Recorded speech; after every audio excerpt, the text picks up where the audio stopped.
오늘은 대림 2주일입니다. 주님의 오심을 기다리는 우리에게 세례자 요한을 통한 말씀이 선포됩니다. 회개하여라, 하늘나라가 가까이 왔다. 회개하여라, 하늘나라가 가까이 왔다. 이사야는 이렇게 말합니다. 광야에서 외치는 이의 소리, 너희는 주님의 길을 마련하여라. 그분의 길을 곧게 내어라. 주님의 길을 마련하여라. 그분의 길을 곧게 내어라.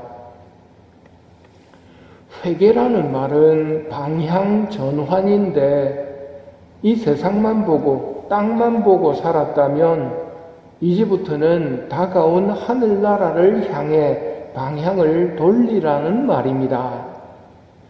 대림 2주일인 오늘 세례자 요한이 말합니다. 회개하여라, 하늘나라가 가까이 왔다.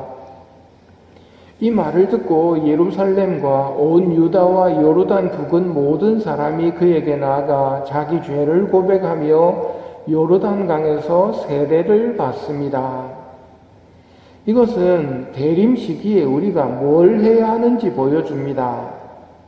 죄를 고백하여 깨끗이 되는 일입니다.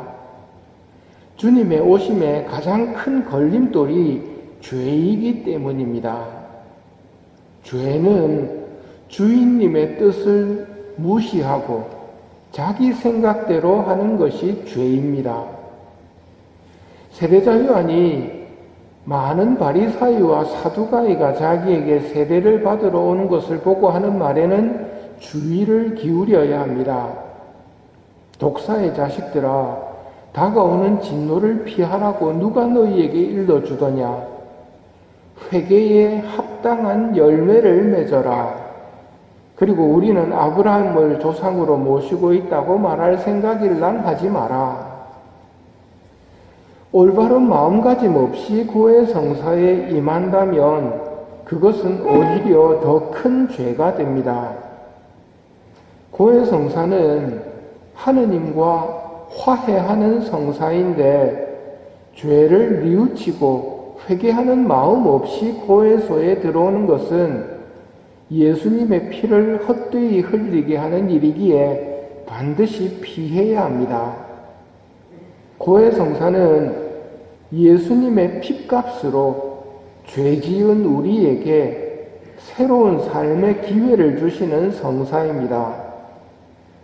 성의 없이 적당한 죄 한두 개를 고백하고 황공성사를 끝내려는 것은 사람은 속일 수 있지만 하늘로부터는 독사의 자식들아 하는 소리를 듣게 됩니다.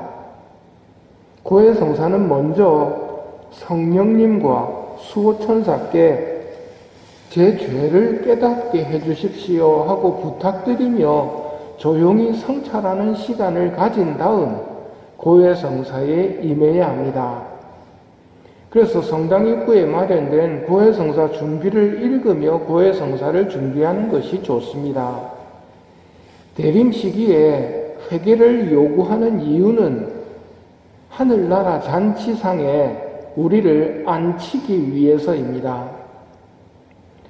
회개하지 않는 사람은 이 세상만 생각하는 사람이며 영원을 생각하시는 주인님의 뜻을 무시하면서 허무한 세상 일에만 몰두하는 사람입니다. 내가 밭을 샀는데 나가서 그것을 보아야 하오. 부디 양해해 주시오.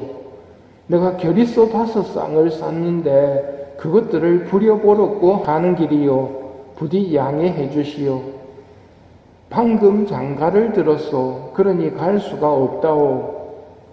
이런 식으로 자기 일을 앞세우는 사람에게 주인님은 말씀하십니다.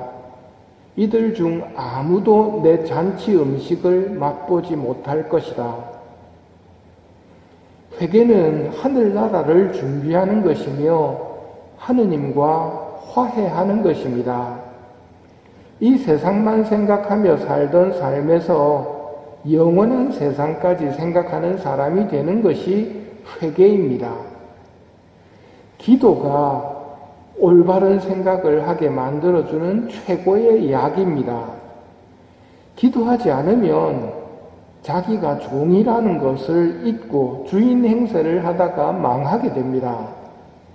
그래서 마귀는 기도 시간을 가지지 못하게 합니다. 세례자 요한의 말에 귀를 기울입시다. 회개하여라. 하늘나라가 가까이 왔다. 이 말을 들으며 예수님 회개할 수 있게 도와주십시오 하고 말씀드리는 사람이 슬기로운 사람입니다. 이런 한마디의 기도가 구원의 시작이며 내 안에 주님이 오실 길을 곧게 내는 방법입니다. 광야에서 외치는 이의 소리, 너희는 주님의 길을 마련하여라. 그분의 길을 곧게 내어라. 대림 2주일입니다.